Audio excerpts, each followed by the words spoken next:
Unit 3P Psychoanalytic Theories. 3.1 Introduction. Sigmund Freud is considered the father of psychoanalysis and by many, the father of modern personality theory. As a respected scholar, he developed a following of well-known theorists and psychologists in his Psychoanalytic Society. But as theories were discussed, questioned, and revamped, many found themselves at odds with Freud in their views on society and the theories. As these members began to break away from the Freudian camp, many new theories emerged that have been well received in their own right. These new theories, however, hold many of the same underlying beliefs of psychoanalysis. Most importantly, the view of the unconscious as an important drive in human emotions, cognition, and behaviors. As such, these new theories, arising from psychoanalytic thought and the writings of Freud, still maintain many Freudian components. The term neo-Freudian or psychodynamic has been used to describe those who left the Psychoanalytic Society and formed their own school of thought. In this unit, we will discuss some of the more important neo-Freudian theories. Among those which we will discuss are Erik Erikson's ego psychology, Carl Jung's analytical psychology, and Alfred Adler's individual psychology. We shall also talk about Erich Fromm, Harry Stack Sullivan, Karen Horney, and Sudhir Kakar. Objectives.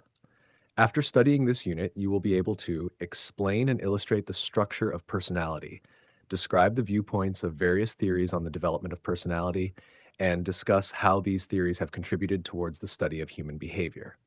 3.2 Theory.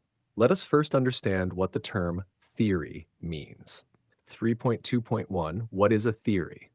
Theorizing is the process of systematically formulating and organizing ideas to understand a particular phenomenon. According to Doherty et al., theory is a set of interconnected ideas that emerge from this process. Runder proposed that theory is a set of systematically related propositions that are empirically testable. A theory usually comprises several propositions. These propositions formulate hypotheses. The hypothesis leads to concept formation. This concept should have variables that can be verified and measured. Further, the relation between concepts is ascertained. After testing the hypothesis, it is either approved or disapproved. These propositions must be systematically linked by relations and by logical forms. A theory that is not capable of being empirically tested is not a scientific theory. The theory-making process can be explained in the following way. See Fig 3.1. Fig 3.1, Theory-making process. Charm 3.2.2, What is the framework of a theory? Philosophy of science. Philosophical ideas help to frame theories. The term philosophy can refer to both the values way of thinking of a person and an academic discipline. Both meanings are important in understanding the emergence and growth of family theories and frameworks. White and Klein, 2008. Ideas and data. Science is mainly concerned with ideas, data, and relationships between them.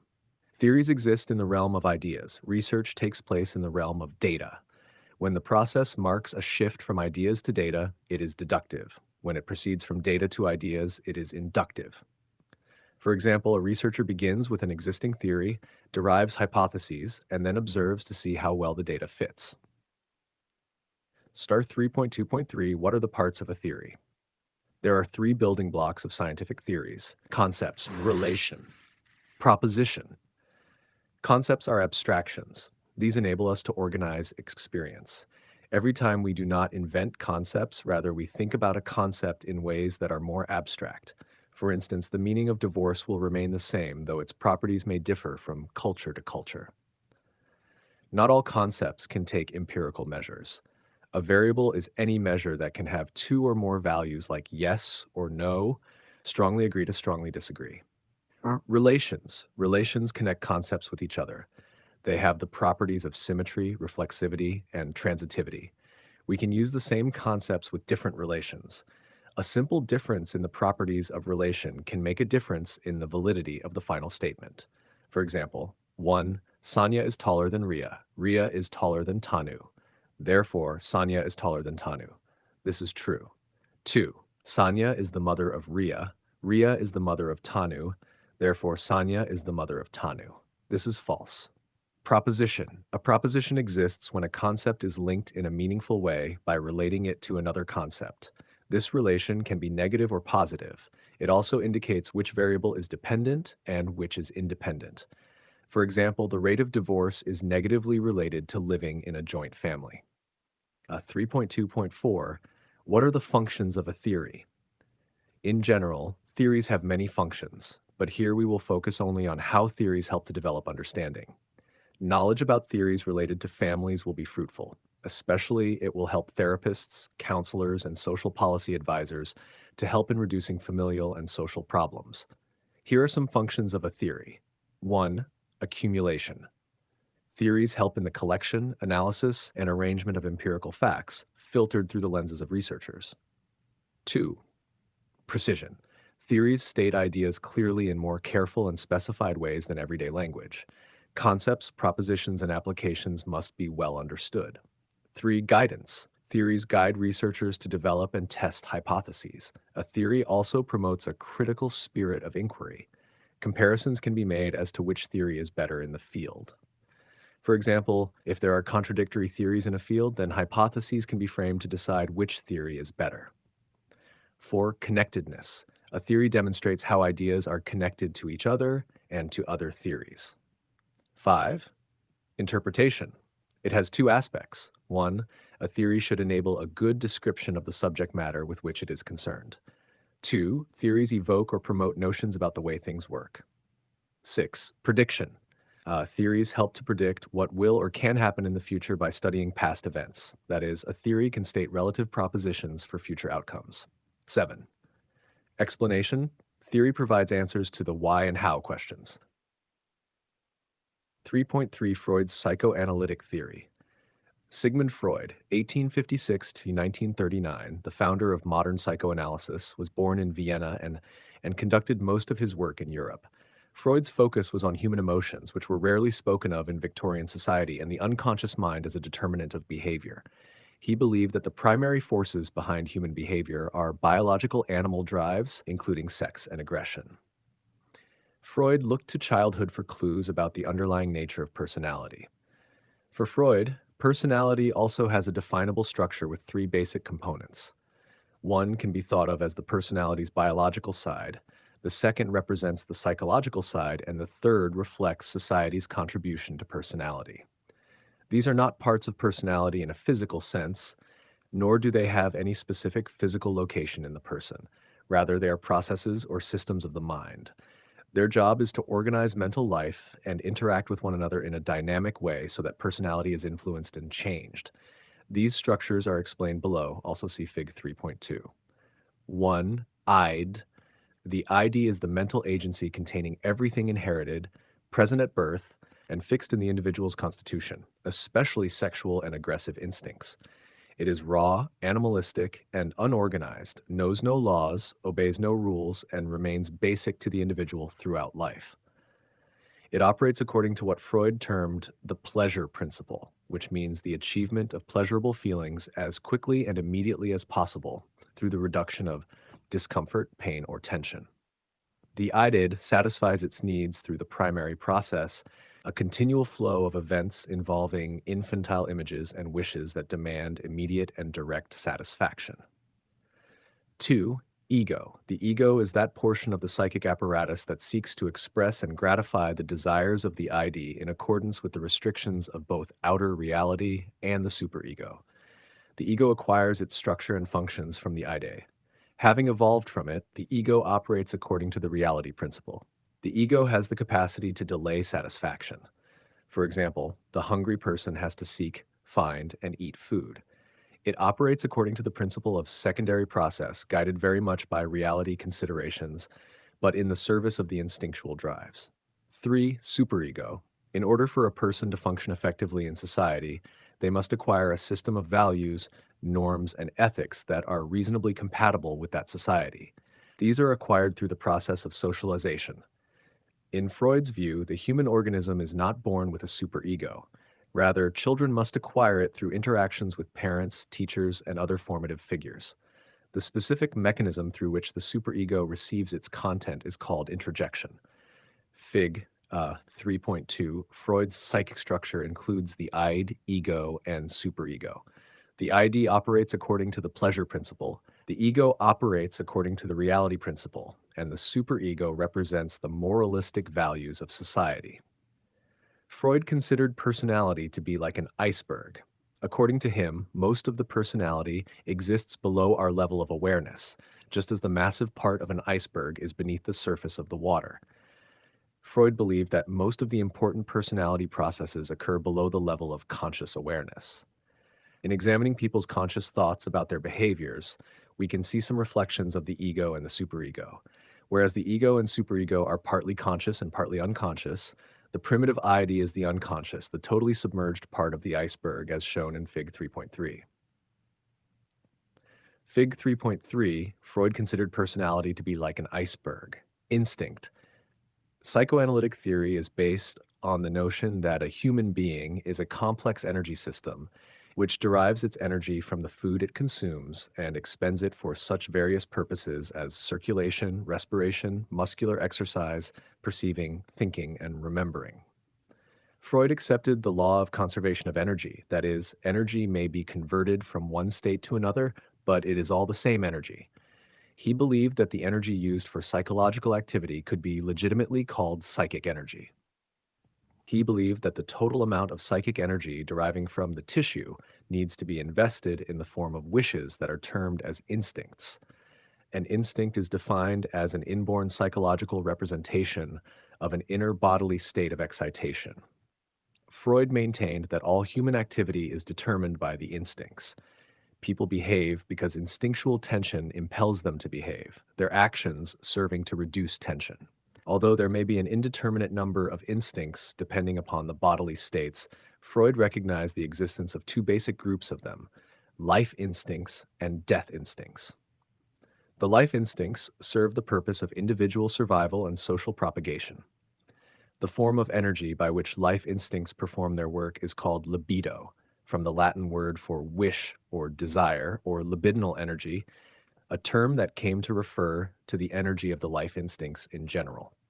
Libido is that portion of psychic energy that seeks its gratification from purely sexual activities.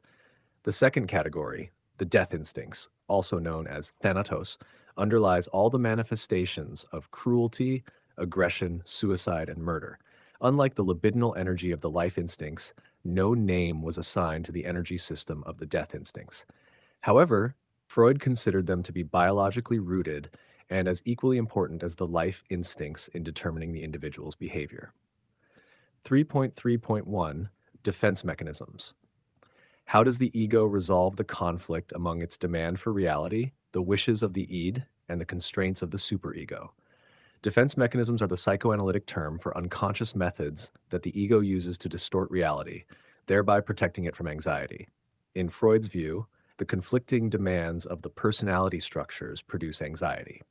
For example, when the ego blocks the pleasurable pursuits of the id, inner anxiety is felt. This diffuse, distressing state develops when the ego senses that the ID is going to cause harm to the individual. The anxiety alerts the ego to resolve the conflict by means of defense mechanisms. The various defense mechanisms used by an individual are discussed below. 1. Repression. Repression is the most powerful and pervasive defense mechanism, according to Freud. It works to push unacceptable ID impulses out of awareness and back into the unconscious mind. Repression is the foundation from which all other defense mechanisms work. The goal of every defense mechanism is to repress or push threatening impulses out of awareness. Freud said that our early childhood experiences, many of which he believed are sexually laden, are too threatening and stressful for us to deal with consciously. We reduce the anxiety of this conflict through the defense mechanism of repression. 2. Identification. Identification enables the individual to reduce anxiety related to personal shortcomings.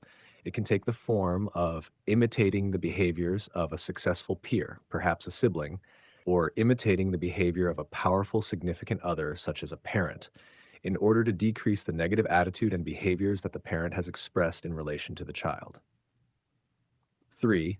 Projection. Projection involves the process of unconsciously attributing one's own unacceptable impulses, attitudes, and behaviors to other people or to the environment. For instance, the student who inadequately prepares for an examination and then attributes his failing grades to an unfair test, the cheating of others, or a biased teacher who has checked the papers. 4. Displacement. Displacement enables the person to substitute an acceptable or non-anxiety provoking object or activity for an unacceptable or anxiety provoking one. For example, a child scolded by her parents may hit her little sister, kick her dog, or smash her toys. A variation on the notion of displacement involves those situations in which the diversion of psychic energy results in an improvement for society. A displacement that produces a higher cultural achievement is called sublimation. 5. Reaction formation. Reaction formation involves the replacement in consciousness of an anxiety-producing impulse or feeling by its opposite. For example, hate is replaced by love. The original impulse still exists, but it is masked by one that does not cause anxiety. Usually, a reaction formation is marked by behavior that is compulsive, exaggerated, and rigid. Here is the corrected text. 6. Rationalization. People use the rationalization technique as a means of justifying behavior or ideas that the individual would usually label as unacceptable, stressful, or anxiety-provoking. One's mistakes, poor judgments, and failures can be explained away through the magic of rationalization. One frequently employs a type known as sour grapes, in which the individual minimizes the attractiveness of an object or situation that is beyond his or her reach. 7. Regression. Regression will appeal to you if you believe that life has become tougher rather than easier as you have grown older. It suggests that you may return to behaviors or situations that are representative of earlier and more comfortable times in your life. Readily observed forms of regression displayed by adults include losing their temper, giving people the silent treatment, talking in baby talk, destroying property, rebelling against authority, driving fast and recklessly, and similar childish behaviors. 3.3 Personality development, the psychosexual stages. Development is the process by which something grows from a beginning state to a later one. Personality also develops over time from an immature beginning state to a later mature state. Freud hypothesized a series of 4 sequential stages of personality development: oral, anal, phallic, and genital. A period of latency, normally occurring between the ages of 6 or 7 years and the onset of puberty, was included by Freud in the overall scheme, though not as a stage. Psychosexual development is a biologically determined sequence, invariant in its order of unfolding and characteristic of all persons regardless of their cultural heritage. 1. Oral stage. The oral stage extends from birth to approximately 18 months of age. The infant's primary source of pleasure and gratification comes from stimulation of the oral region of the body. This pleasure in oral activities develops through the connection between nursing and being fed.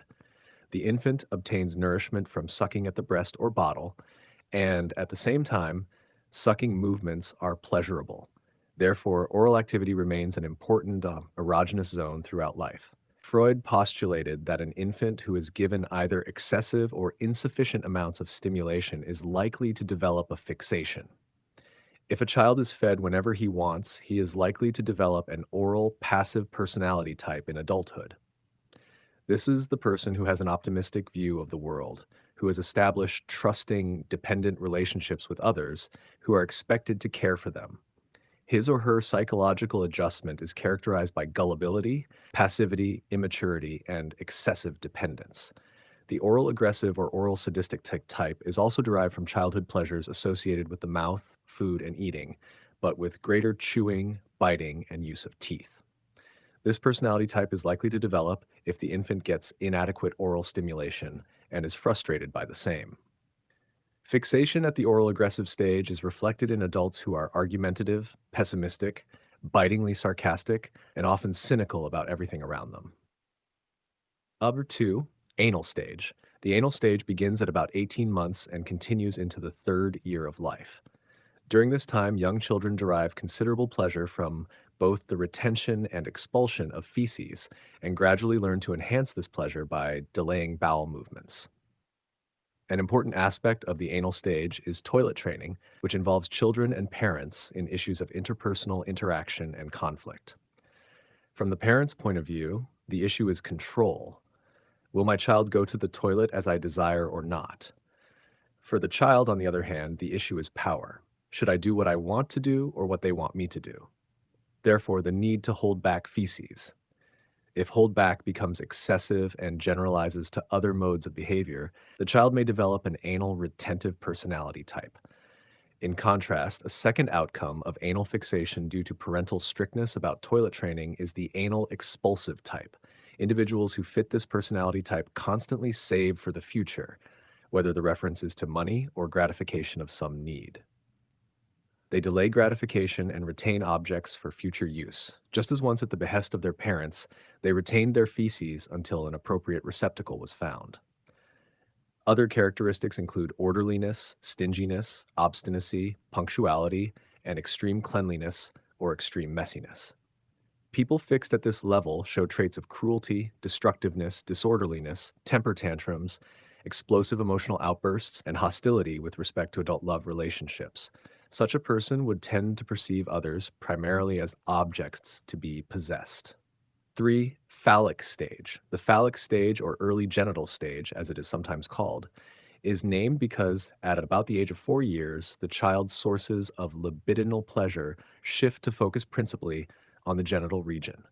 During this stage, children can be observed examining their sex organs, masturbating, and expressing interest in matters pertaining to birth and sex. The child is curious about the anatomical differences between the sexes, the origin of babies, the role of the father in procreation, and the sexual activities of the parents. In this period, boys experience the emergence of the Oedipus complex, which consists of sexual feelings for the mother, jealousy of the father, and rivalry with him for the mother's attention. Girls in the Electra complex experience similar dynamics in relation to their parents, but to a less severe degree than boys. The Oedipus complex consists of a sexual cathexis for the parent of the opposite sex and a hostile cathexis for the parent of the same sex. The boy's initial love object is the mother, who has been the prominent source of gratification for him since birth. He wants to possess his mother, and the father becomes the chief rival or enemy of his son. The boy's fear of retaliation from his father is called castration anxiety, which forces the boy to renounce his wish to have an incestuous relationship with his mother. Somewhere between 5 and 7 years of age, the Oedipus conflict is normally resolved as the boy represses his sexual desire for the mother and begins to identify with his father. This identification with the father provides the boy with a set of values, morals, attitudes, and sex-related behaviors. It is the specific quality of identification that Freud felt leads to the child's development of the superego. Like the boy, the girl's first object of love is the mother. She exchanges her original love object, the mother, for a new object, the father. However, girls do have difficulty identifying with the same-sex parent. There are 2 reasons why identification is more difficult for them. First, girls experience ambivalence toward their mothers. They hold their mother responsible for their castrated condition and devalue her for lacking a penis. The probability that daughters will identify with their mother is lowered by their jealousy of the mother's closeness to the father. Second, the girls transfer their love to the father because he has the valued organ which they aspire to share with him. However, a girl's love for the father and other men as well is mixed with a feeling of envy because they possess something she lacks. Penis envy is the female counterpart of castration anxiety, and collectively they are called the castration complex. 5. Latency period. Freud believed that sexual drives are submerged or latent in the age period of 6 to 12 years. This is partly to avoid reminders of feelings that occurred during the phallic phase. It is a period of acquisition of culturally valued skills, values, and roles. 6. Genital stage. Freud's final stage of development is the genital stage. It is a phase of mature sexual love which begins at puberty and includes directing both feelings of lust and affection toward another person. The initial phase of the genital stage is brought about by biochemical and physiological changes in adolescence. 3.3.3 Freud's view on females. Due to the different socialization processes for girls and boys, Freud believed that girls are more dependent on the defense mechanism of repression. Further, because of their assumed weaker superego development, for women, the level of what is ethically normal is different from what it is in men. Freud thought that, on average, women function at a lower moral level than men. However, Freud did not wish to confine women to the status of lesser men. Rather, he aimed to account for his observation that women were innately bisexual.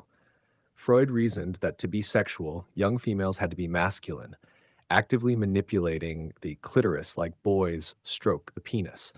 But around adolescence, they must come to accept their femininity and lack of a penis by renouncing clitoral stimulation and embracing the passive sexual mode, such as penis and vagina intercourse. By this logic, females are first masculine and then feminine, thus bisexual.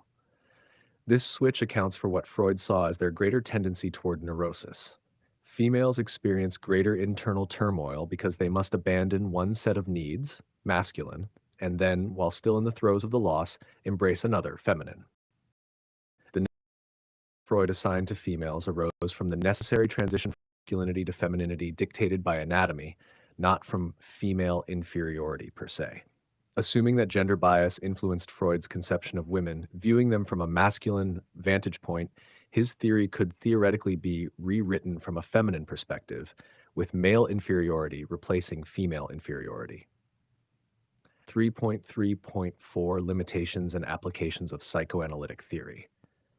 There is considerable, albeit qualified, support for some of Freud's ideas, but this is limited given the many researchers who have tried for years to confirm his concepts.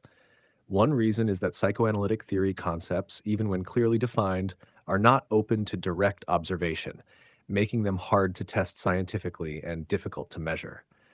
The concepts have relatively low predictive validity.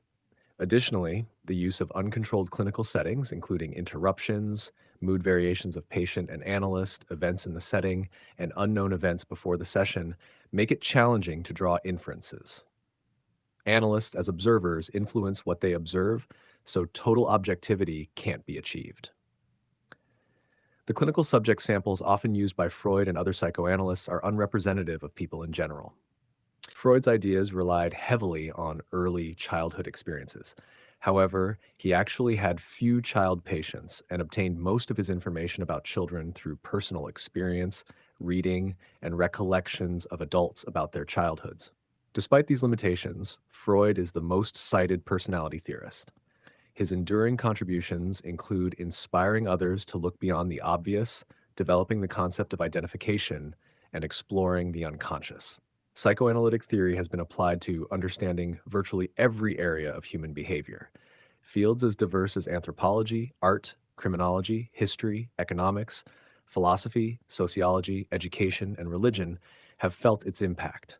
Psychoanalytic concepts have numerous applications in everyday life, notably in psychoanalytic therapy, which uses methods such as free association, interpretation of resistance, dream analysis, and transference analysis to probe the unconscious. The goal is to gain a deeper understanding of the self. These newly acquired insights are then integrated into the person's daily life through emotional re-education, with each technique designed to help patients achieve greater insight into the causes of their behavior. 3.4 Erik Erikson's Psychosocial Theory. Erik Erikson, 1902-1994, a German-born psychoanalyst trained under Anna Freud in Vienna, fled the threat of Nazism and came to the United States in 1933. His personal and professional experiences were far broader than Freud's, leading him to modify and extend Freudian theory. For Erikson, the ego, rather than the ID, is the basis of human behavior and functioning. He introduced a new perspective concerning the individual's relationship to parents and the cultural context of the family. His theory of ego development spans the entire lifespan, from infancy to adolescence and eventually to maturity and old age. Erikson's theory focuses on ego qualities or virtues that emerge at various developmental periods. He viewed personality as developing throughout a lifetime, with identity crises as focal points for each stage. According to Erikson, an identity crisis is a time when an individual lacks direction, feels unproductive, and does not feel a strong sense of identity. He believed everyone faces identity crises at one time or another, which can be driving forces toward positive resolution. The process whereby these stages evolve is governed by the epigenetic principle of maturation. Each stage is named according to possible outcomes, which are polar opposites. Erikson described each stage in terms of the basic ego quality that emerges, the virtues or ego strengths present, and the specific ritualization unique to each stage. By ritualization, Erickson means a culturally patterned way of doing or experiencing something within daily interactions. The purpose of ritualization is to make the maturing individual an effective and familiar member of the community.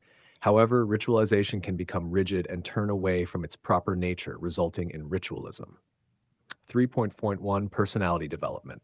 The psychosocial stages. 1. Trust versus mistrust. Erickson viewed personality development from a social perspective, and his theory is thus sometimes called psychosocial theory. The first stage, trust versus mistrust, has two possible major outcomes. A warm, loving relationship with the mothers during infancy may lead to a sense of basic trust in people in the world, while a cold, ungratifying relationship may generate a pervasive sense of mistrust. Erickson believed most people develop a mix of trust and mistrust, ideally with more trust than mistrust. According to Erickson, a warm, loving relationship with the mother during infancy fosters a sense of trust in people and the world. The first stage of life, infancy, is marked by the numinous ritualization, a term describing the baby's sense of the mother's holy presence through looking, holding, touching, smiling, feeding, naming, and recognizing the child. These repeated interactions are highly personal, yet culturally ritualized. Recognition by the mother affirms and certifies the infant and its connection with the mother. Lack of recognition can cause estrangement in the infant's personality, leading to feelings of separation and abandonment. Here's the corrected text. 2. Autonomy versus shame and doubt. Acquisition of a sense of basic trust sets the stage for the struggle to a certain degree of autonomy and self-control. However, children aged 1 to 3 years remain worried and concerned about their continuing dependency on adults and their inability to live up to adult demands and expectations. The virtue of will emerges during this second stage of life. Trained self-will and the examples of superior will displayed by others are the two origins from which the virtue of will develops. Will is responsible for the child's gradual acceptance of lawfulness and necessity. Erickson calls the ritualization of this stage judicious, as children begin to judge themselves and others and to differentiate between right and wrong. They also learn to distinguish between our kind and others judged to be different, so that others who are not like their own kind are automatically assumed to be wrong or bad. This is the basis of worldwide alienation, called divided species. This period of judicious ritualization in childhood is the origin of judicial ritual in adulthood, exemplified by courtroom trials and the procedures for establishing guilt or innocence. The perverted ritualism of this stage is legalism, which is the victory of the letter of the law over the spirit. 3. Initiative versus guilt. At 3 to 5 years of age, children struggle with learning to take responsibility and master their environment, often at the price of offending their parents. The degree of initiative acquired in this phase of a child's life. At 3 to 5 years of age, children struggle with learning to take responsibility and master their environment, often at the price of offending their loving parents. The degree of initiative acquired in this phase of the child's life is related, according to Erickson, to the economic system of the community. Purpose is the virtue that emerges during this stage. The child's major activity at this age is playing. Purpose results from play, exploration, attempts, failures, and experimental games by assuming the role of parents and other adults in a make-believe world. This age is characterized by dramatic ritualization. The child engages in pretend play. The negative counterpart of dramatic ritualization is the ritualism of impersonation throughout life, where adults play roles or act in ways that do not represent their true personality. 4. Industry versus inferiority. The fourth psychosocial period occurs from about 6 to 12 years of age. Children become oriented to peers and are expected to learn the rudimentary skills of the culture via formal education. There may be potential development of a sense of inferiority or incompetence. For instance, children may doubt their skill or status among their peers due to constant social comparison. The virtue of competence emerges during the industry stage. The child develops confidence to exert a positive influence on the social world in the quest for meaningful, individual, and social goals. School age is the stage of formal ritualization, where children learn how to perform methodically. Whatever they do, whether in school or at home, they do it in a proper way. The distorted ritualism in adulthood is that of formalism, which consists of the repetition of meaningless formalities and empty rituals. 5. Identity versus role confusion. The adolescent stage is regarded as highly significant in a person's psychosocial development. Adolescents are confronted with various social demands and role changes that are essential for meeting the challenges of adulthood. The task as son, daughter, student, athlete, musician, scout, etc., confronting adolescents is to consolidate all the knowledge they have gained about themselves and integrate these various self images into a personal identity that reflects an awareness of both a past and a future that logically follows from it. The failure of the young person to develop a personal identity results in what Erickson called an identity crisis. It is characterized by an inability to select a career or pursue further education. Many adolescents feel inadequate, aimless, and alienated, and sometimes even seek a negative identity, a sense of possessing a set of potentially bad or unworthy characteristics. A negative identity crisis can result in social pathologies, such as prejudice, crime, and discrimination against various groups of people. It is also an important part of adolescents' readiness for ideological involvement. Adolescence is an extension of childhood until one attains adult status. Social institutions grant a period of grace, a moratorium for individuals who need delay or momentarily slow down their development into adulthood by providing extended formal education, apprenticeship, internship, etc.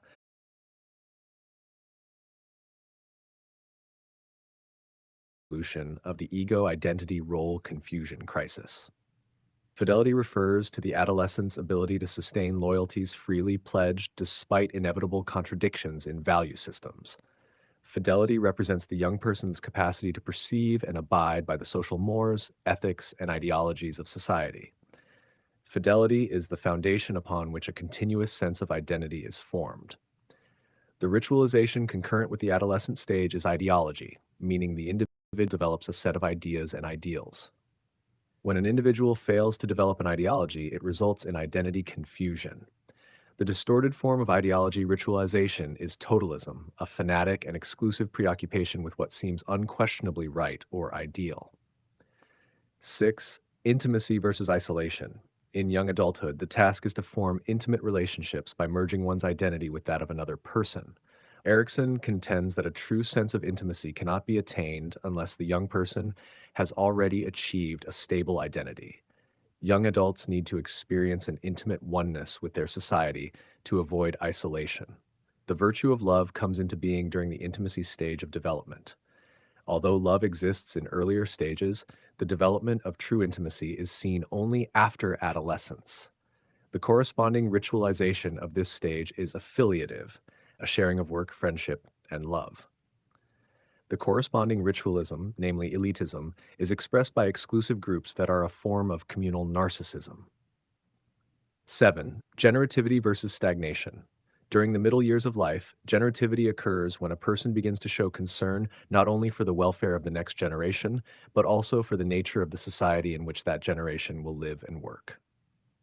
Adults who fail to establish a sense of generativity may slip into a state of absorption, in which their personal needs and comforts dominate their concern. Lacking generativity, such persons cease to function as productive members of society, live only to gratify their needs, and are interpersonally impoverished. This is commonly known as the crisis of middle age, marked by a sense of hopelessness and the feeling that life is meaningless. From the psychosocial crisis of generativity emerges the strength of care. Care stems from the feeling that something or someone matters, a desire to take care of those who need it and share one's knowledge and experience. The ritualization of this stage is generational, which involves the ritualization of parenthood, production, teaching, healing, and other roles in which the adult transmits ideal values to the young. The corresponding ritualism, authoritism, is expressed by the seizure or encroachment of authority, incompatible with care. 8. Ego integrity versus despair. Finally, as adults witness the development of a new generation, they gain a further perspective of their own life cycle. They develop a sense of integrity by reflecting on their life in full perspective and humbly but assuredly affirming, I am satisfied. At the other extreme are those who view their lives as a series of unfulfilled opportunities and missed directions. The lack or loss of ego integrity in such persons is marked by a hidden dread of death, a feeling of irrevocable failure, and an incessant preoccupation with what might have been. Wisdom and a philosophy of life often develop in this final phase, extending beyond one's own life cycle to future developmental cycles. Wisdom develops from the encounter of integrity and despair in the last stage of life, maintaining and conveying the integrity of accumulated experiences. The ritualization of old age is called integral, reflected in the wisdom of the ages. The corresponding ritualism Erikson suggested is sapientism, the unwise pretense of being wise. Thus, in Erik Erikson's psychosocial theory, developed within a psychoanalytic framework, emphasis is placed on the importance of ego psychology, developmental change throughout the life cycle, and understanding personality against the background of social and historical forces. Erikson regards the ego as an autonomous personality structure. His theory focuses on ego qualities that emerge at various developmental periods. Erikson has formulated a theory in which the roles of society and individuals themselves are equally emphasized in developing personality throughout life. Erikson has inspired optimism by demonstrating that each stage of psychosocial growth has the potential for both strength and weakness, so that failure at one stage of development does not necessarily indicate doom at a later stage. 3.2 Application of psychosocial theory. Erikson has applied his theoretical views to diverse topics such as children's play behavior, childhood in American Indian tribes, juvenile delinquency, youth identity problems, youth dissent, and various historical figures such as Luther, Hitler, Gandhi, and Jefferson. In particular, he stressed various social emotional experiences influencing adolescent personality development in American society. Here's the text in American society. According to Erikson's viewpoint, it is the democratic system in America that poses special problems in this regard, since democracy requires self-made identities. When democracy is coupled with the technological sophistication of our social world, identity crises are further intensified. The major areas of adolescent behavior, such as vocational choice, conflict with parents, peer group membership, love relationships, and alcohol and drug use, are manifestations of the identity crisis. 3.5 Neo-Freudian Theories. In this section, we will discuss the theories of psychologists who worked on Freud's theory and came out with new ideas and theories of personality. We call these theories Neo-Freudian theories. 3.5.1 Carl Jung's Theory of Psychodynamics. Carl Jung, 1875 to 1961, was a Swiss psychiatrist who had been a member of Freud's inner circle. He fell into disfavor with Freud when he developed his own psychodynamic theory, analytical psychology. Like Freud, Jung was intrigued by unconscious processes. Jung theorized that the psyche, his term for personality, is composed of three separate but interacting structures: the ego, the personal unconscious, and the collective unconscious. The ego is the center of the conscious mind. It constitutes all thoughts, feelings, memories, and perceptions that give us a sense of temporal continuity and identify us as human beings. The personal unconscious contains complexes or clusters of emotionally charged ideas, feelings, and memories acquired from a person's developmental past or ancestral experiences. Within the personal unconscious, experiences are grouped into clusters called complexes. A complex is an organized group of thoughts, feelings, and memories about a particular concept. Each complex is organized around a particular person or object. A popular example is Jung's mother complex, which includes all experiences one has pertaining to mothering. Jung proposed the existence of a deeper structure within the psyche called the collective unconscious. The collective unconscious contains primitive images or archetypes, which are reflections of the history of our species. Archetypes include vague, mysterious, mythical images. Examples of archetypes are the all-powerful god, the young hero, the fertile and nurturing mother, the wise old man, the hostile brother, fairy godmothers, wicked witches, and themes of rebirth or resurrection. Archetypes themselves remain unconscious, but Jung declared that they influence our thoughts and emotions and render us responsive to cultural themes in stories and films. Archetypes are somewhat accessible through dream interpretation. 4 archetypes are better developed than any others: the persona, the anima, the animus, and the shadow. These are so well developed that they have become separate personality systems. The persona is the mask that represents the various roles we play in response to social demand and serves to impress others or conceal ourselves from them. Balancing the persona is the anima, which is the feminine part of man, and the animus, which is the masculine part of woman. These archetypes constitute Jung's recognition of human bisexuality. They evolved, like any other archetypes, as a result of universal racial experiences. The anima is the result of man's experiences with women, and the animus is the result of woman's experiences with men. The shadow consists of that part of the unconscious that was inherited from man's pre-human ancestors. It is the animal instinct. Immoral and passionate impulses largely originate from the shadow. When these impulses appear in consciousness, they may be expressed or repressed. Jung believed that it is the ego's function to channel the forces of the shadow, curbing the evil side of our nature enough so we can live harmoniously with others while allowing enough expression of our impulses to enjoy a robust and creative existence. A fifth well-developed archetype, the self, is the most important of all. Jung found this archetype represented in various cultures by a symbol called the mandala, or magic circle.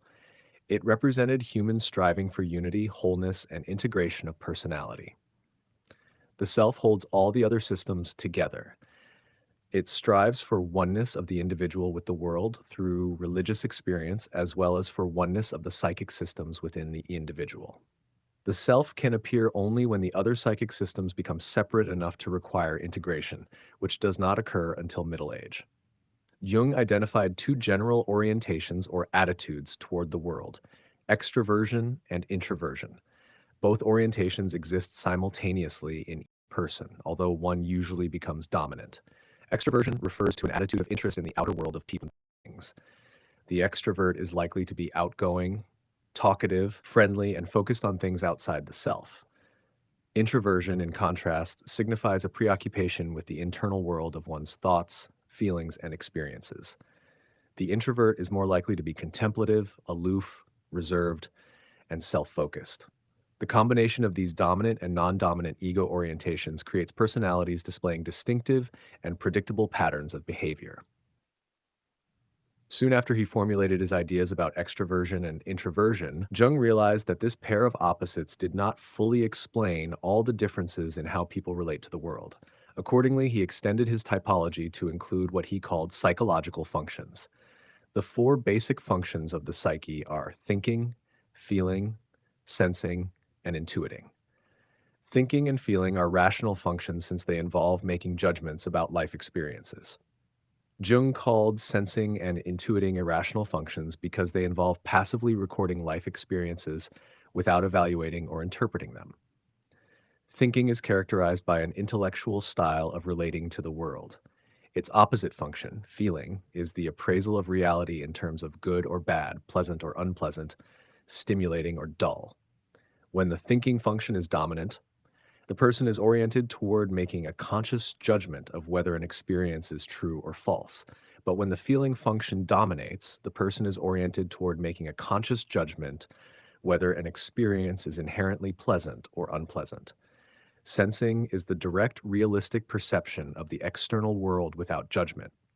Intuiting, by contrast, is characterized by the subliminal, unconscious perception of daily experiences. When the sensing function is dominant, the person deals with reality in terms of appearance, as if they were a photographer. When the intuitive function is predominant, the person is responsive to unconscious images, symbols, and the hidden weaving of experiences. According to Jung, development may follow either a progressive, forward movement or a regressive, backward movement. By progression, Jung means that the conscious ego is adjusting satisfactorily both to the demands of the external environment and to the needs of the conscious. When the forward-going movement is interrupted by a frustrating circumstance, the libido is thereby prevented from being invested in extroverted or environment-oriented values. Consequently, the libido makes a regression into here's the corrected text. When the forward-going movement is interrupted by a frustrating circumstance, the libido is prevented from being invested in extroverted or environment-oriented values. Consequently, the libido regresses into the unconscious and invests itself in introverted values. That is, objective ego values are transformed into subjective values. Regression is the antithesis of progression. By regressing, the ego may discover useful knowledge in the unconscious that can help the person overcome frustration. For Jung, life's ultimate goal is the realization of a whole self, becoming a single, separate, and indivisible being. Progress in this direction is unique to each person, covering the entire lifespan and involving a process Jung termed individuation. Simplified, individuation is a dynamic and evolving process in which a person seeks to integrate the many opposing forces in the psyche. In its ultimate form, individuation involves the full development and expression of all elements of the psyche. Fulfillment of individuation, which is no easy task, results in what Jung called self-actualization. Few people achieve this highest level of personal development. A prominent and distinctive feature of Jung's view of humans is that human behavior is conditioned not only by individual and social history, but also by aims and aspirations. Both the past as actuality and the future as potentiality guide one's present behavior. To paraphrase Jung, the person lives by aims as well as by causes. For Jung, there is constant and often creative development, the search for wholeness and completion, and the yearning for rebirth.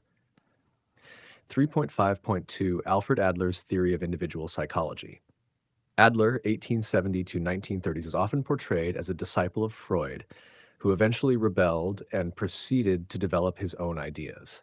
Both Alfred Adler and Carl Jung were early members of the psychoanalytic movement and ardent supporters of Freud's sweeping and novel theoretical system. Eventually, however, both voiced their opposition to what they felt was Freud's excessive emphasis on sexuality and aggression as the centers of human life. Adler christened his theory individual psychology. He held that no life expression can be viewed in isolation. It must always be regarded in relation to the total personality. Adler believed that people are basically motivated by an inferiority complex. In some people, feelings of inferiority may be based on physical problems and the need to compensate for them. Compensation for this inferiority accounts for the nature of many neurotic symptoms and helps determine the individual's lifestyle, the way in which he or she deals with problems in general. Regardless of the circumstances that give rise to inferiority feelings, however, a person may react by overcompensating and thus developing what Adler called a superiority complex. Adler emphasized the conflict between masculinity and femininity as very important. He saw the overcoming of femininity by both males and females, masculine protest, rather than sexuality itself, as the important thing. The will to power was thought to be the greatest motivating force in people's lives. Adler portrayed human beings as living in concern with their social world, but perpetually striving to create a better world. Adler maintained that our style of life accounts for the consistency of our personality throughout life, as well as our general orientation to the outside world. In his view, the style of life is so firmly ingrained by the age of 4 or 5 years that it is almost totally resistant to change thereafter. Of course, people continue to learn new ways of expressing their unique lifestyle. Another crucial concept in Adler's individual psychology is that of social interest. It reflects his strong belief that all humans are social creatures and that we must consider our relationships with others and the larger socio-cultural context in which we live if we are to fully understand ourselves. Development of social interest takes place in the social environment. Other people, initially the mother, then other family members, and finally those beyond the home, contribute to this developmental process. According to Adler, the degree of social interest represents a useful yardstick for measuring a person's psychological health. Normal or healthy persons are genuinely concerned about others, and their goal of superiority is social, encompassing the well-being of all people. Adler believed that self-awareness plays a major role in the formation of personality. Adler spoke of the creative self, a self-aware aspect of personality that strives to overcome obstacles and develop the individual's potential. In other words, the style of life is shaped by the individual's creative powers. Ultimately, people are solely responsible for who they are and how they behave. This creative power is responsible for the person's life goal, determines the method of striving for the goal, and contributes to the development of social interest. As already stated, Adler believed that everything we do in life is marked by our striving for superiority. This striving aims to bring about perfection, completion, and wholeness in our lives. Our ultimate goals, those goals that give our lives direction and purpose, are fictional goals that can neither be tested nor confirmed against reality. Some persons may, for instance, conduct their lives with the belief that with hard work and a little luck, they can accomplish almost anything. To Adler, this belief constitutes a fiction simply because there are many people who work hard and yet never accomplish anything of real merit.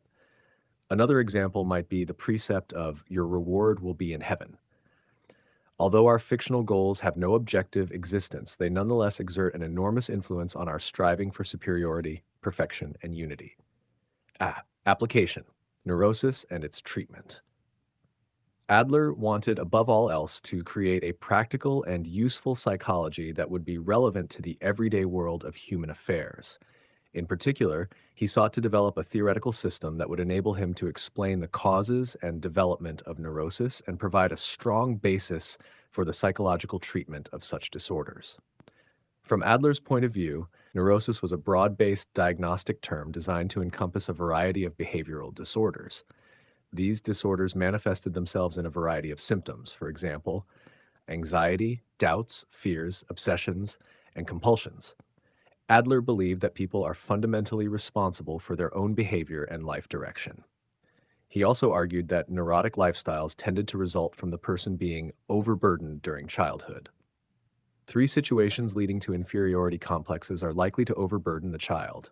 I, organ inferiorities; 2, pampering; and neglect. Neurotics are people who have acquired faulty lifestyles, usually because they experienced either physical afflictions, pampering, or rejection during early childhood.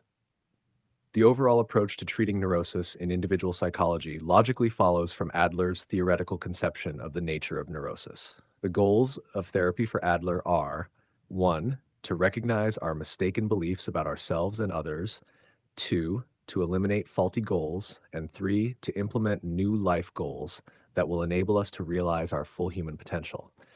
The realization of these therapeutic goals could best be accomplished through understanding the patient, enhancing patient understanding, and strengthening social interest.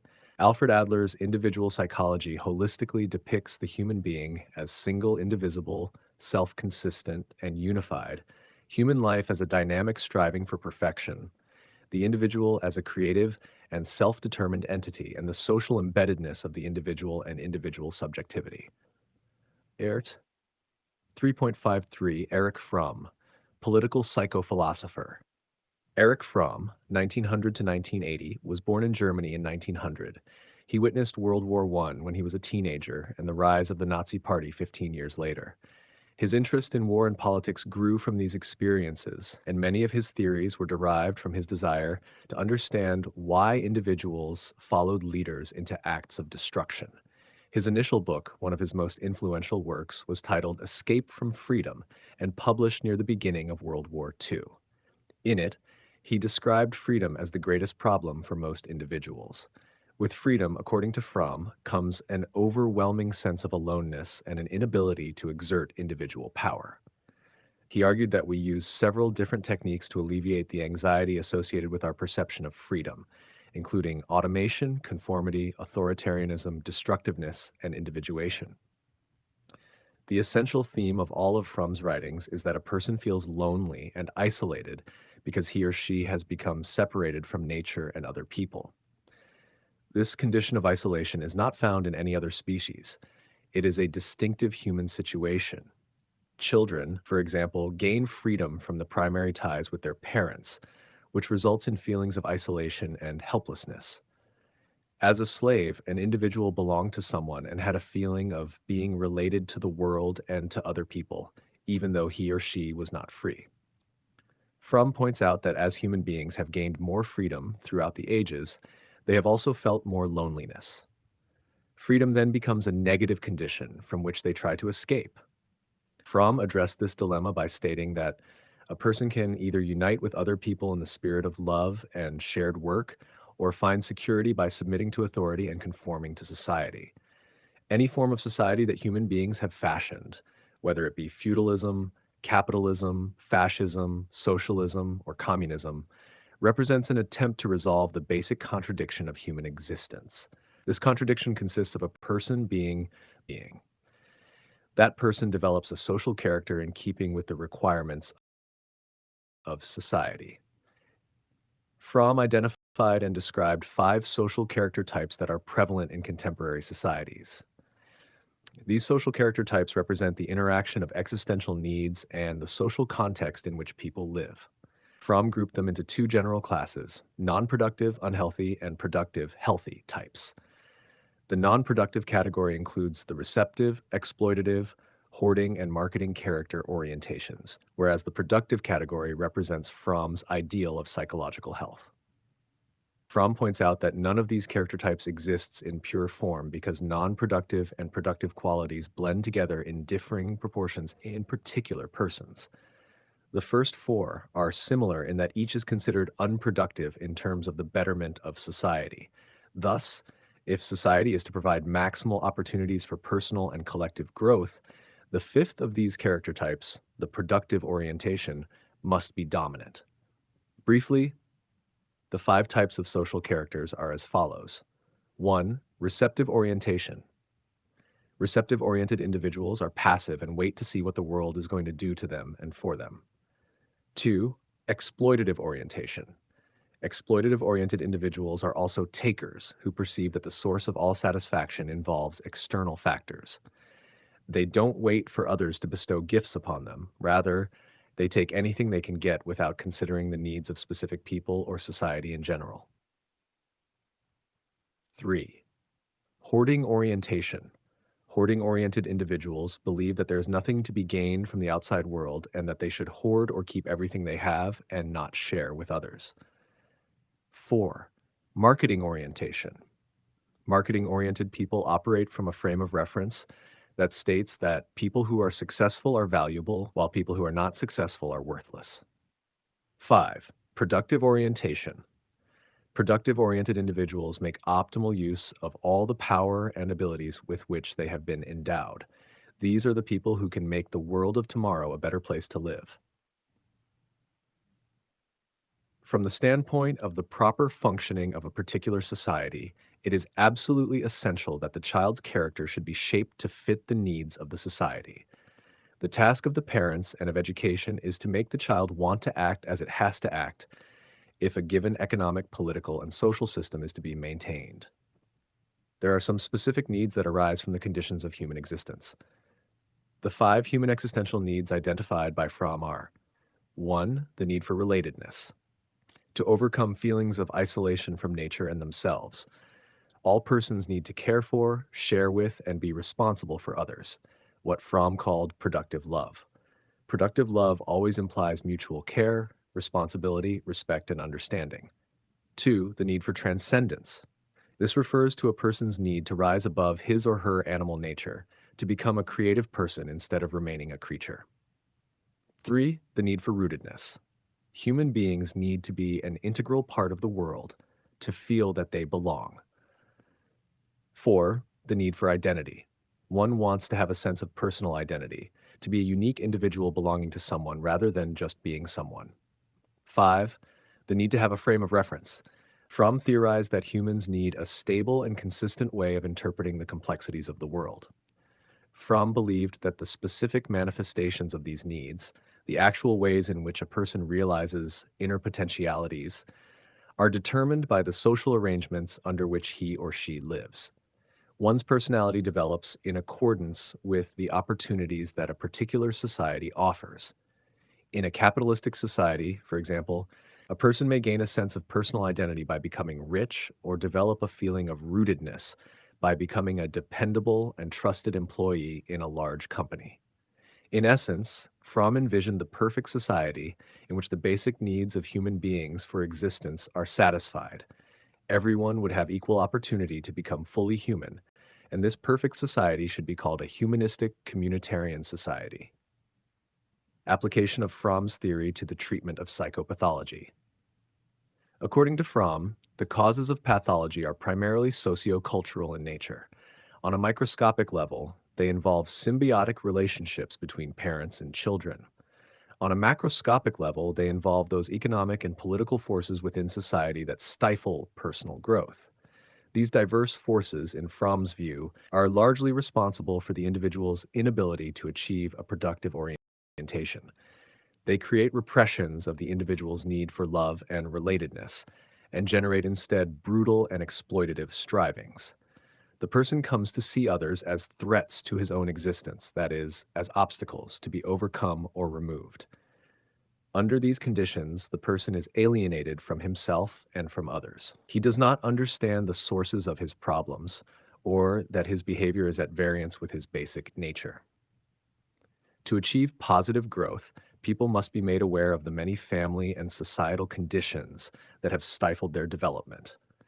In addition to self-awareness, people must actively change those life conditions responsible for their illness. They must change their values, norms, and ideals that block their growth. Fromm further believes that the chances for positive growth depend not only on change within people and their particular life circumstances, but also on more general changes within society. As mentioned earlier, Fromm believed that a sane society produces sane people, and that a society based on humanistic ethics is desperately needed. In such a society, qualities like greed, narcissism, and exploitiveness would be non-existent, and people would live in harmony and cooperation. Cerner 3.5.4, Harry Stack Sullivan, 1892 to 1949, was trained in psychoanalysis in the United States, but soon drifted from specific psychoanalytic beliefs while retaining many of Freud's core concepts. Interestingly, Sullivan placed a lot of focus on both the social aspects of personality and cognitive representations. Although Sullivan grants personality only hypothetical status, he asserts that it is the dynamic center of various processes that occur in a series of interpersonal fields. The principal processes are dynamics, personifications, and cognitive processes. Dynamics. Dynamism is the smallest unit that can be employed in the study of the individual. It is defined as the relatively enduring pattern of energy transformations which recurrently characterizes the organism in its duration as a living organism. An energy transformation is any form of behavior. It may be overt and public, like talking, or covert, and private, like thinking and fantasizing. Because a dynamism is a pattern of behavior that endures and recurs, it is about the same as a habit.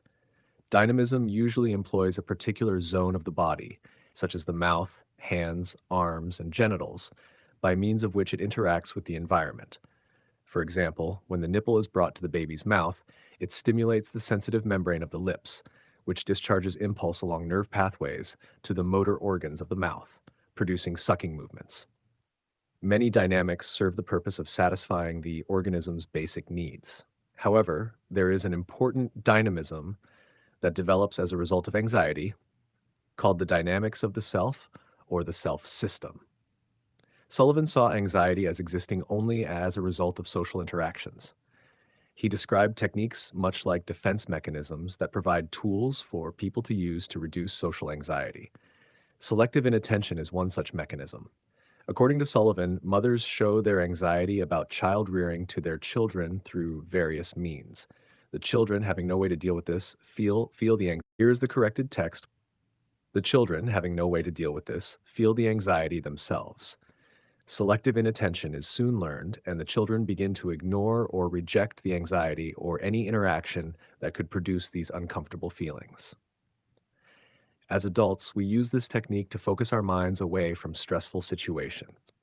This moved Sullivan away from Freud's psychosexual development and toward a more eclectic approach. The self system, as the guardian of one's security, tends to become isolated from the rest of the personality. It excludes information that is incongruous with its present organization, thereby failing to profit from experience. Personification. Through social interactions and selective attention or inattention, we develop what Sullivan called personification of ourselves and others.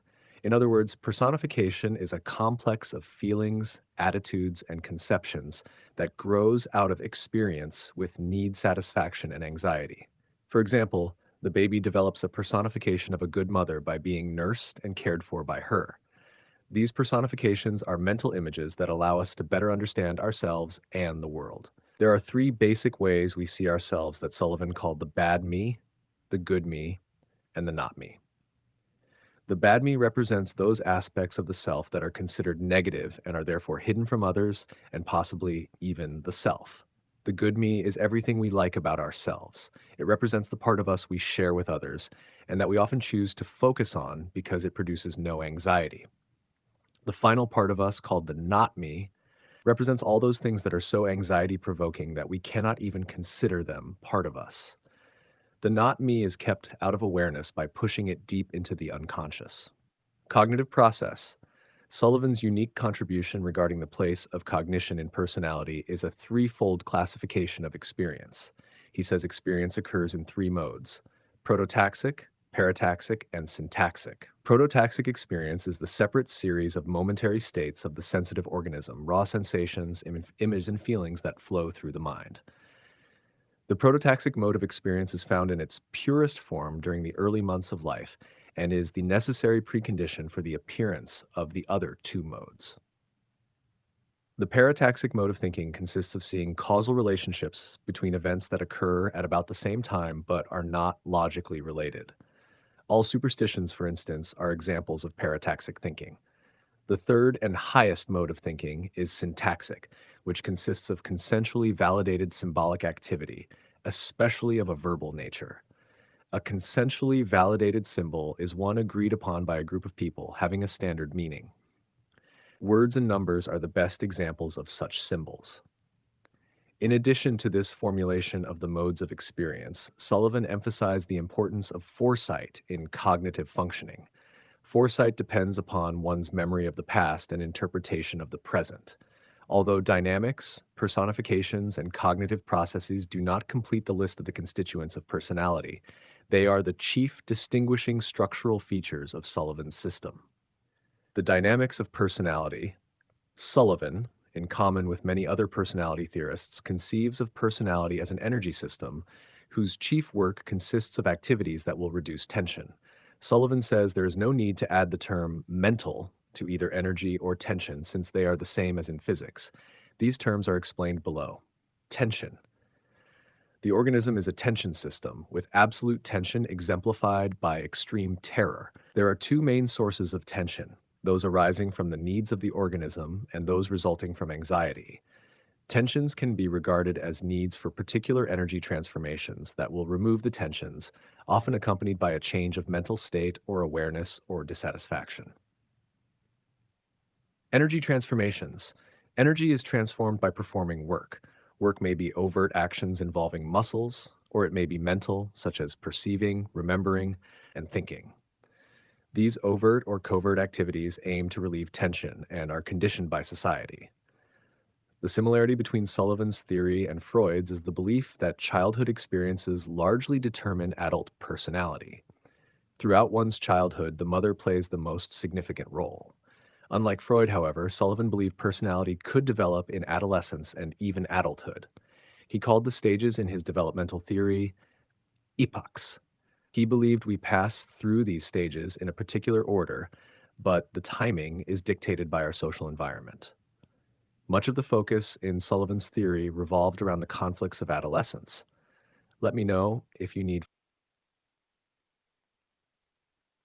Sullivan acknowledged the importance of heredity in providing certain capacities, chief among which are the capacities for receiving and elaborating experiences. He also accepted the principle that training can be effective only after maturation has laid the structural groundwork. Sullivan did not believe that personality is set at an early age. According to him, personality may change at any time as new interpersonal situations arise, because the human organism is extremely plastic and malleable. 3.5.6 Sudhir Kakar's Psychoanalytic Theory. Sudhir Kakar, 1938 present, pointed out that an exploration of the psychological terrain of the Indian inner world must begin. 3.5.5 Karen Horney. The most important contribution Karen Horney, 1880-1952, made to psychodynamic thought was her disagreements with Freud's view on women. In many ways, Horney was well ahead of her time, and although she died before the feminist movement took hold, she was perhaps the first theorist who changed the way psychology looked at gender differences.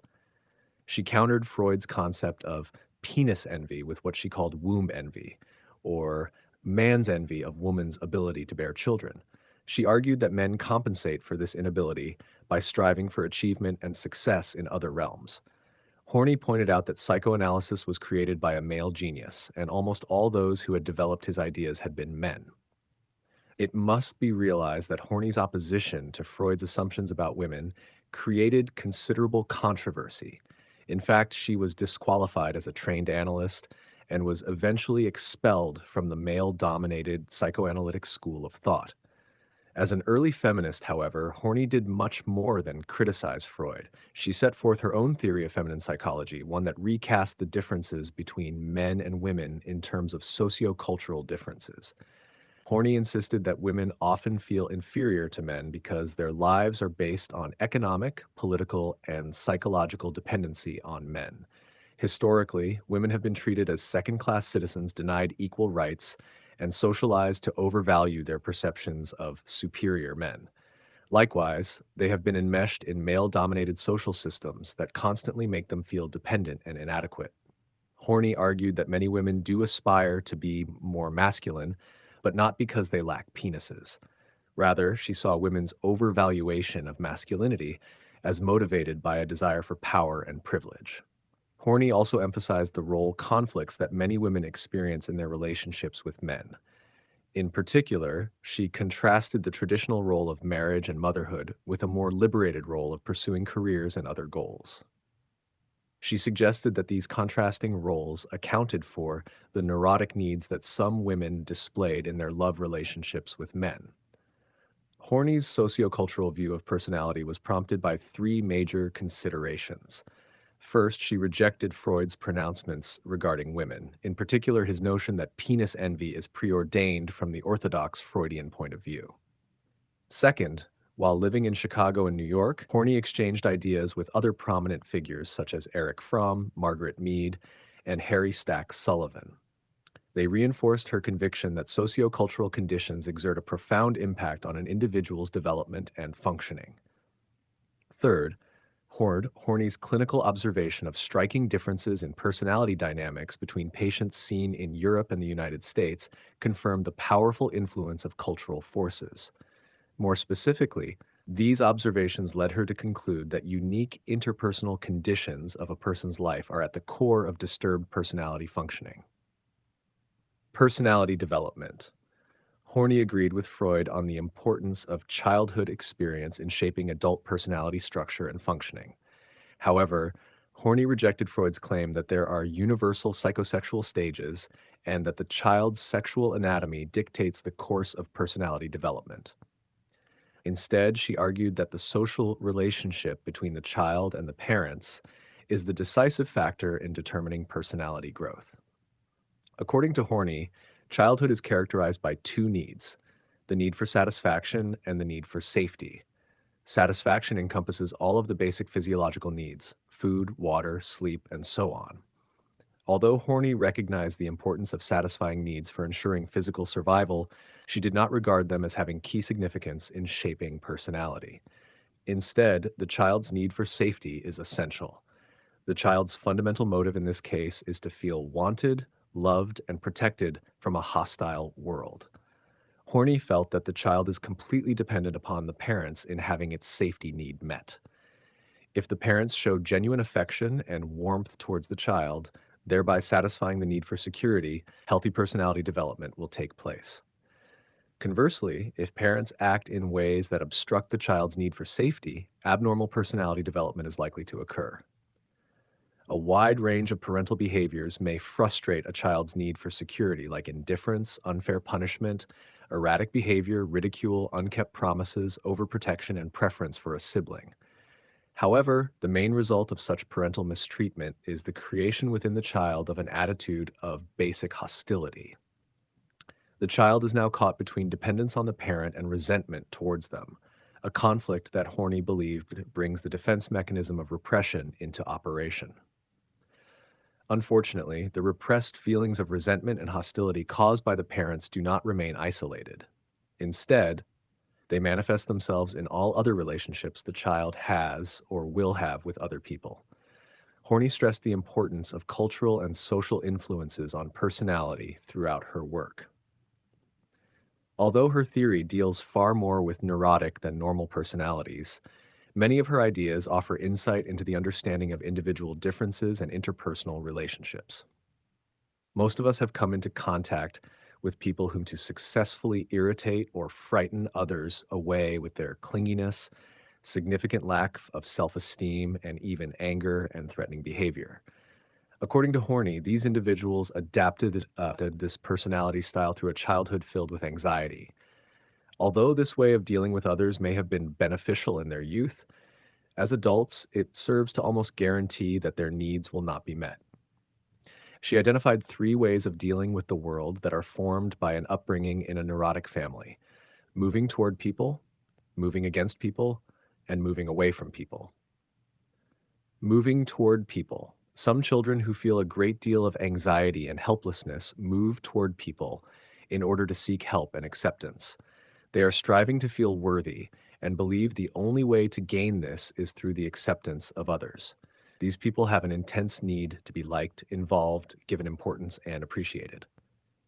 Moving against people. Another way to deal with insecurities and anxiety is to try to force one's power onto others in the hope of feeling good about oneself. Those with this personality style come across as bossy. Here's the text with spelling corrections applied. Not moving against people.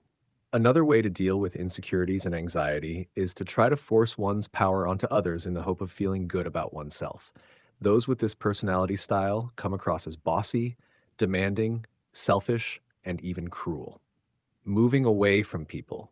The final possible consequence of a neurotic household is a personality style filled with asocial behavior and an almost complete indifference to others. Each of these descriptions represents a basic orientation towards others and oneself. Horney finds in these different orientations the basis for inner conflict. Such conflicts are avoidable or resolvable if the child is raised in a home where there is security, trust, love, respect, tolerance, and warmth.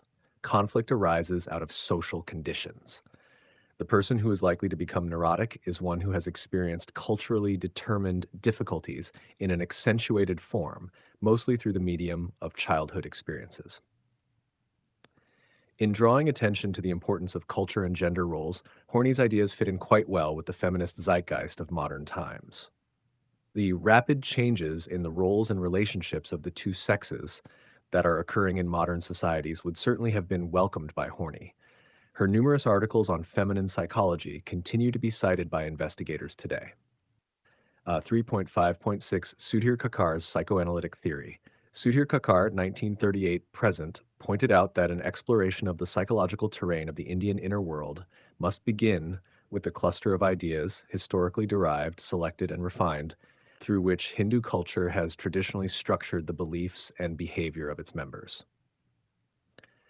At the heart of this cluster of governing ideas is a rational, consistent worldview in which the goal of human existence, the ways to reach this goal, the errors to be avoided, and the obstacles to be expected along the way are all dramatically conveyed. Kakar is not referring here to Hindu philosophy as abstract intellectualized concepts accessible only to an elite priesthood of interpreters, but to the regulatory configuration of ideal purposes, values, and beliefs which penetrate everyday life and give it form and meaning. The worldview of traditional Hindu culture, like that of other societies, provides its members with a sanctioned pattern, a template superimposed on the outer world with all its uncertainties and on the flow of inner experience with all its confusion, helping individuals to make sense of their lives. As posited by Hindu culture, the ultimate aim of existence, the chief purushartha, man's meaning, is moksha or mukti. The term moksha has been taken to mean self-realization, transcendence, salvation, a release from worldly involvement, from coming and going.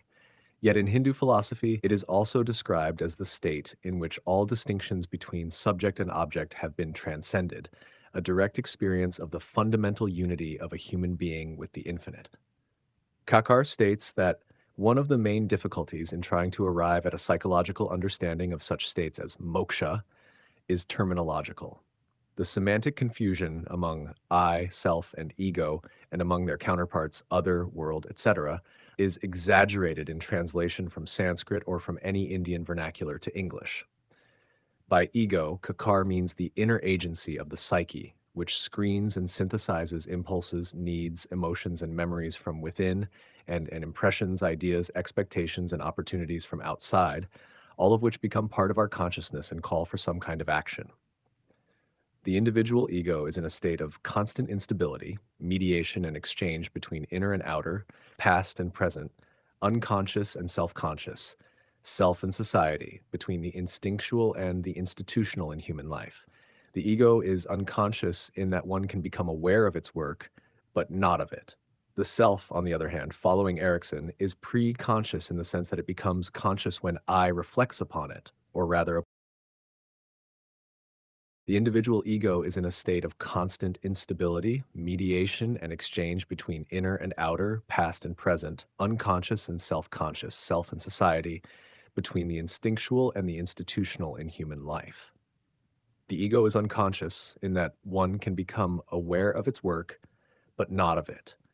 The self, on the other hand, following Erickson, is pre-conscious in the sense that it becomes conscious when I reflects upon it, or rather upon the various selves, body, personality, social roles, which make up the composite or whole self.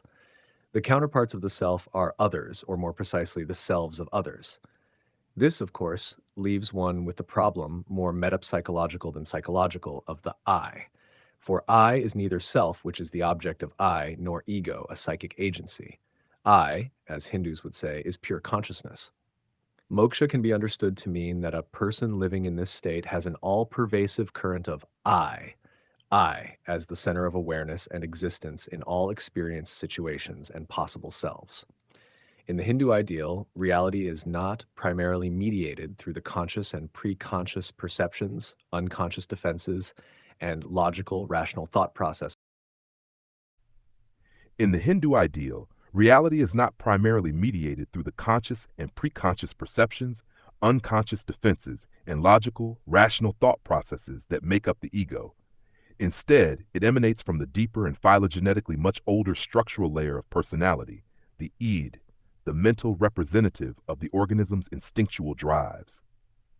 Reality, according to Hindu belief, can be apprehended or known only through those archaic, unconscious, pre-verbal processes of sensing and feeling, like intuition or what is known as extrasensory perception, which are thought to be in touch with the fundamental rhythms and harmonies of the universe. A good sense of reality, according to psychoanalysis, shows itself in the absence of a conscious feeling of the self or the various selves. This, however, is precisely the situation that the Hindu ways of liberation seek to reverse.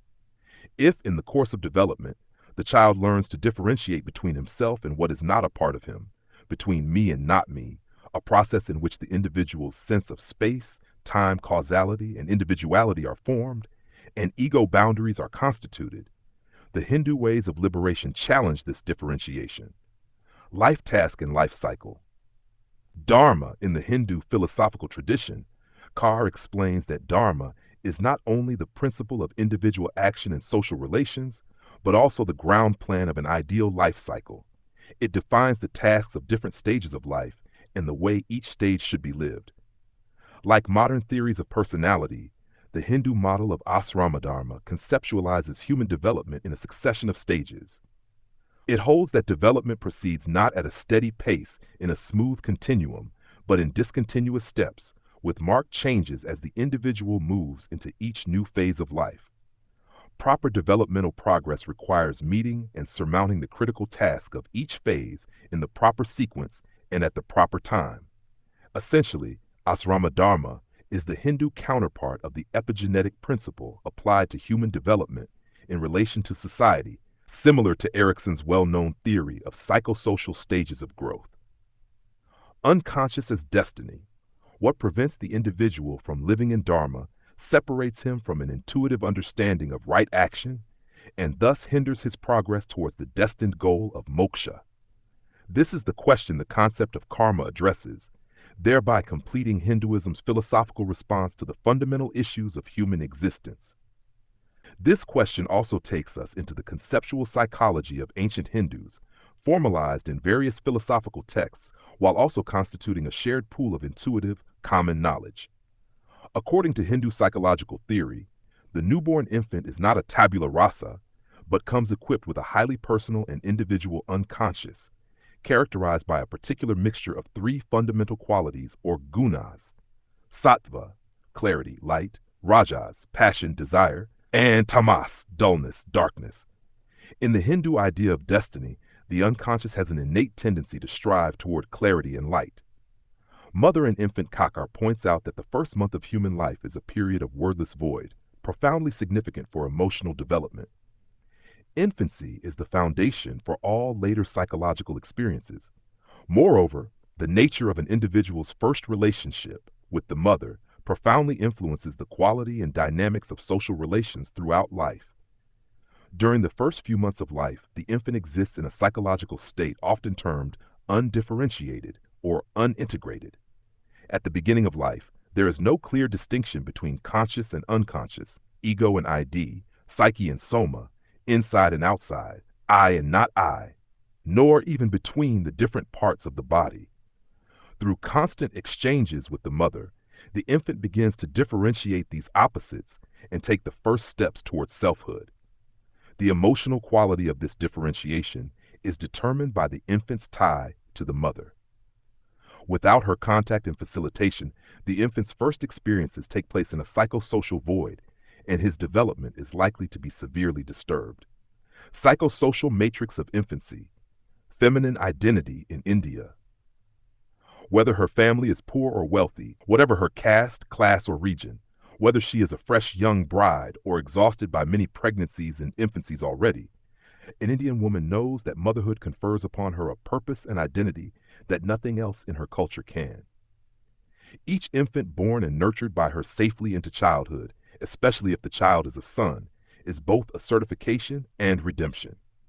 At the same time, each individual woman approaches motherhood at her particular crossroads of desa, kala, shrama, and gunas, and with her unique constellation of values, expectations, fears, and beliefs about the role and experience of mothering. She meets her newborn infant with the emotional resources and limitations of her particular personality. These are the matrix of her child's infancy. Her identity as a Hindu woman has evolved out of the particulars of her life cycle in childhood, out of the dailiness of her relationships as a daughter in her parents' family and as a wife and daughter-in-law in her husband's family, and out of the universals of the traditional ideals of womanhood absorbed by her from childhood onwards. Whether a particular mother is reserved or responsive to a particular infant, and in what circumstances, depends on a wide range of variables, not the least of which is her ordinal position in her original family, whether she was a firstborn female or the fourth daughter in a row, or the first little girl after a string of sons, as well as the sex and ordinal position of the infant who now needs and claims her love and care. The frank answer is that it is difficult to know, at least as exhaustively and in depth as Kakar would like to. He explained that the reason for this lies in the fact that data, of all kinds, are uneven or unavailable. An anthropological account refers absolutely or clearly to the development of boys and skips the subject of female childhood. Myths, too, are cautious in their regard toward daughters, for in a patriarchal culture, myths are inevitably man-made and man-oriented. Addressing, as they do, the unconscious wishes and fears of men, it is the parent-son, rather than the parent-daughter relationship, which becomes charged with symbolic significance. In the first place, for the cultural devaluation of women to be translated into a persistent psychological sense of worthlessness in individual women, parents and other adults' behavior and attitudes towards the infant girls in their midst, the actualities of family life, must be fully consistent with this female depreciation. Secondly, the internalization of low self-esteem also presupposes that girls and women have no sphere of their own, no independent livelihood and activity, no area of family and community responsibility and dominance, no living space apart from that of the men, within which to create and manifest those aspects of feminine identity that derive from intimacy and collaboration with other women. And in fact, these two circumstances exist in India, mitigating the discriminations and inequities of patriarchal institutions. In traditional India, on which Kakar based his writings, every female is born into a well-defined community of women within her particular family. Although by no means does it always resound with solidarity and goodwill, the existence of this distinct sphere of femininity and domesticity gives women a substantial opportunity to be productive and lively, to experience autonomy, and to exercise power. It also allows a special kind of inviolate feminine privacy and familiar intimacy. Getting along with other women in this sphere, learning the compulsory skills of housekeeping, cooking, and childcare, establishing her place in this primary world. These relationships and these tasks constitute the dailiness of girlhood in India. See Fig 3.6. Kakar pointed out that the daughter in a Hindu family hardly ever develops an identity of her own. Upon birth, she is seen as a daughter. She is expected to remain chaste and pure. Upon reaching marriageable age, she may be seen as an economic liability because of the dowry she is expected to take with her to her husband's home. On entering her married home, her status changes. She is seen as a wife, a daughter-in-law, a sister-in-law in the new home, and a mother, a grandmother, and should her husband predecease her, as a widow. She acquires a new persona and is given a new name by which she is addressed in the future. The Hindu bride, upon entering her new home, her own feelings notwithstanding, is expected to bury her past, including her identity, and start her life with a new identity ascribed to her by her husband and in-laws. Such a staggering metamorphosis serves no biological or evolutionary advantages. On the contrary, it reinforces the defenseless, if not subjugated, role she is expected to play after marriage. She appears to have no individual identity other than the changing identities she acquires through reflected role relationships. Her private persona remains submerged within these changing and conflicting identities. Right from birth to death, she does not possess an identity of her own. However, it is important to stress that several enlightened parents look upon the birth of a girl as a gift of the god and see it as their sacred duty, which is part of Hindu dharma, to have their daughters, and happily, married. In India, the process of ego development takes place according to a model which differs sharply from that of Western psychologists. Indian mothers consistently emphasize the good object in their behavior. They tend to accede to their children's wishes and inclinations rather than try to mold or control them. Thus, Hindu children do not have a gradual, step-by-step experience of the many small frustrations and disappointments which would allow them to recognize a mother's limitations harmlessly over some time. Rather, her original perfection remains untarnished by reality, a part of the iconography of the Hindu inner world. Thus, the detachment from the mother by degrees that is considered essential to the development of a strong, independent ego, since it allows a child almost unnoticeably to take over his mother's functions in relation to himself, is simply not a feature of early childhood in India. The child's differentiation of himself from his mother, and consequently of the ego from the eidi, is structurally weaker and comes chronologically later than in the West, with this outcome. The mental processes characteristic of the symbiosis of infancy play a relatively greater role in the personality of the Indian adult. The process of social change in India during the last 125 years has been gradual, though there are indications of its pace recently accelerating. This does not imply that all sections of society remained untouched by the upheavals of Indian history during the 19th and 20th centuries. For the large majority of India's people, social change has been gradual and bearable. Most Indians have remained true to the traditional Indian identity in which the maternal cosmos of infancy and early childhood is the inner world. An important psychological factor related to social change is the notion of two kinds of reality, absolute and relative, ultimate and worldly, which is firmly and unconsciously embedded in the Hindu psyche. The ultimate reality of the maternal cosmos of infancy is unmistakably held superior to the worldly reality of post-maternal childhood. Glaring economic and social inequalities, which are part of the worldly reality, have the status of facts and can never feel as real as the moksha ideals that give meaning to the Hindu life cycle, especially in old age. However much concern may be expressed for the problems of worldly reality, the Hindu commitment to this reality cannot be a total one. It is as if there is a core self which, with a fluctuating intensity depending on the individual stage of life, is always facing the ultimate reality and the maternal cosmos. A psychological revolutionary situation in India can only come about if large sections of Hindu society question the usefulness, if not the existence, of ultimate reality and firmly reject many of its social and cultural manifestations as vestiges of an archaic, personal, and historical past. Kakar is also intensely aware of the loss that such a rigid adherence to the world of facts implies, namely, the despair of old age, devoid of meaning, the shadowy underside of all societies which have accepted the verifiable world of facts as the only truly real image of the world.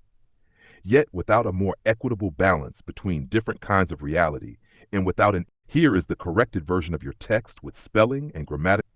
Kakar is also intensely aware of the loss that such rigid adherence to the world of facts implies, namely the despair of old age, devoid of meaning, the shadowy underside of all societies that have accepted the verifiable world of facts as the only truly real image of the world. Yet, without a more equitable balance between different kinds of reality, and without an integration of the material and the instinctual with the spiritual, Hindu culture may soon find itself entrapped in a field of critical environmental stresses. Like many other cultures that have lopsidedly overdeveloped only a part of human nature and emphasized only a part of human life experience, Hindu culture too may be caught up in contradictions and dead ends. This would indeed be a great loss, as the many insights to be gleaned from the nature of traditional Hindu childhood and society are of vital importance for humanity's present position and its urgent need for a holistic approach to human nature. Hash 3.6, let us sum up. In this unit, we have studied that the psychoanalytic approach to personality is most often associated with Sigmund Freud. Psychoanalytic theory stresses the unconscious determinants of behavior. Freud's psychic structure includes the id, ego, and superego. The D operates according to the pleasure principle. The ego operates according to the reality principle. The superego represents the moralistic values of society. Freud describes three types of anxiety: reality, neurotic, and moral. Rational means of dealing with anxiety are called defense mechanisms. The most crucial defense mechanism is repression. Freud lists four psychosexual stages of development: oral, anal, phallic, and genital. According to Freud, most of one's adult personality is determined during the first 5 years of life. We also discussed the theory of Erik Erikson, which is called psychosocial theory. Erikson emphasized the importance of understanding personality against the background of social and historical forces and developmental change throughout the life cycle. Erikson regards the ego as an autonomous personality structure and focused on ego qualities that emerge at various developmental periods. There are 8 psychosocial stages that characterize the human life cycle, and each is marked by a particular kind of crisis or turning point in the person's life. The 8 stages, depicted in terms of the essential psychosocial conflicts associated with each, are 1. Basic trust versus mistrust, 2. Autonomy versus shame and doubt, 3. Initiative versus guilt, 4. Industry versus inferiority, 5. Ego identity versus role confusion, 6. Intimacy versus isolation, 7. Generativity versus stagnation, 8. Ego integrity versus despair. Further, we have learned that an individual's personality is determined by the resolution of these conflicts. The theory of Carl Jung is called analytical psychology. Jung de-emphasized the importance of sexual instincts and the abnormal aspects of the personality. Jung maintained that the personality or psyche contains life process energy, which operates according to the principles of equivalence and entropy. Jung's psychic structure includes the conscious ego, personal unconscious, and collective unconscious. Jung's personal unconscious includes experiences that are grouped into clusters called complexes. The collective unconscious contains archetypes that determine one's behavioral tendencies. The center of the personality for Jung is the self-archetype, which provides the personality with a sense of unity and harmony. Jung hypothesized that each personality was dominated by a basic attitude, which was either introversion or extroversion.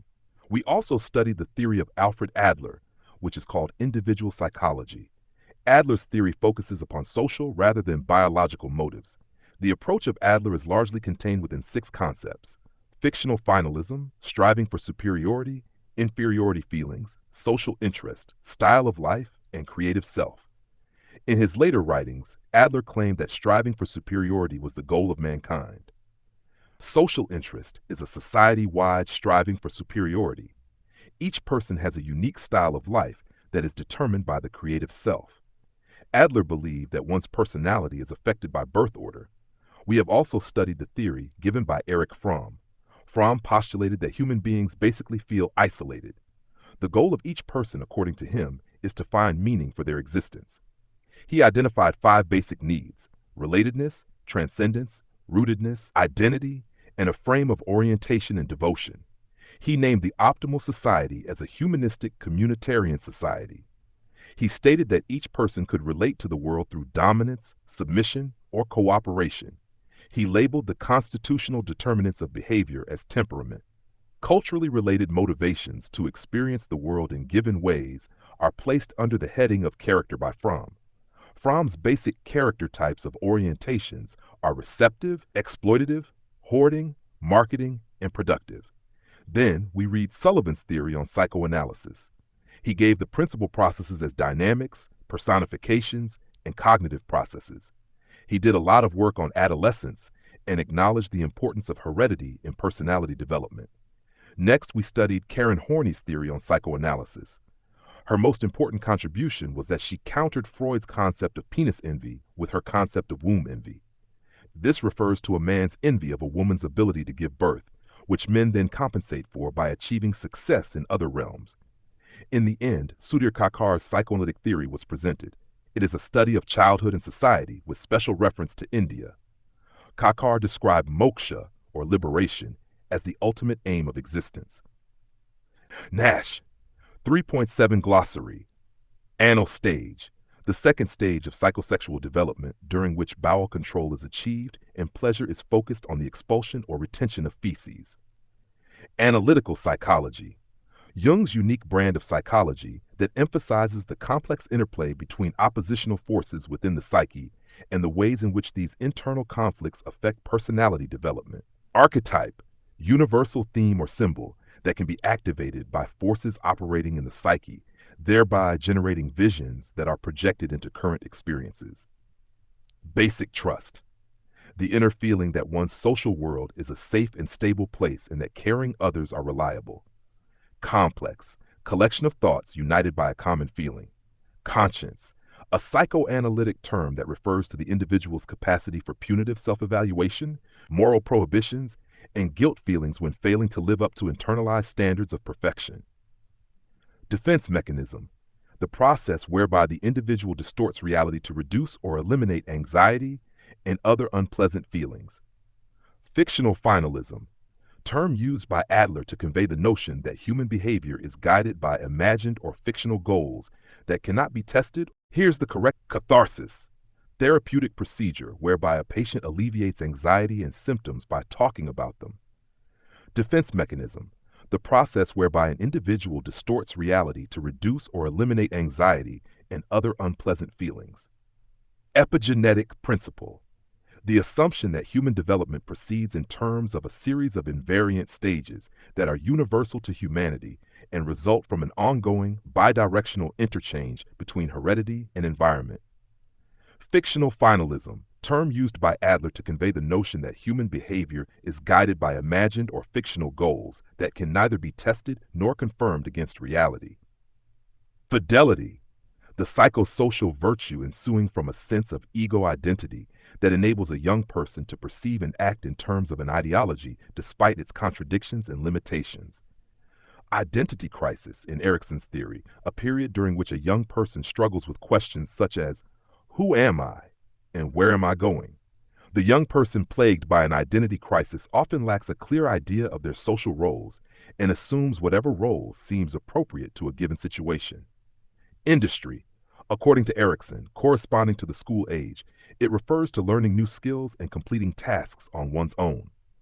Inferiority complex, a deep, pervasive feeling that one is inferior to other people. It is often associated with faulty attitudes and behaviors.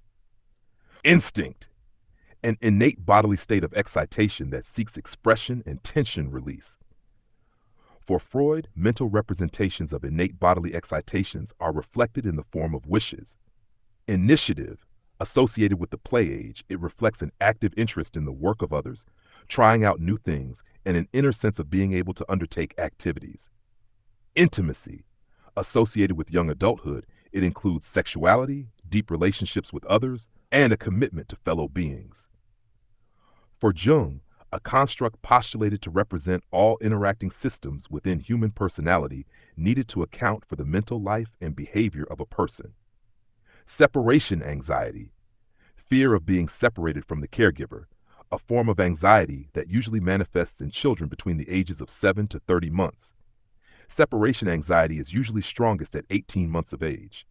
Stagnation, a state of self-absorption in which only the individual's personal needs are of central concern. Theory, a set of rules or assumptions used to predict or explain phenomena.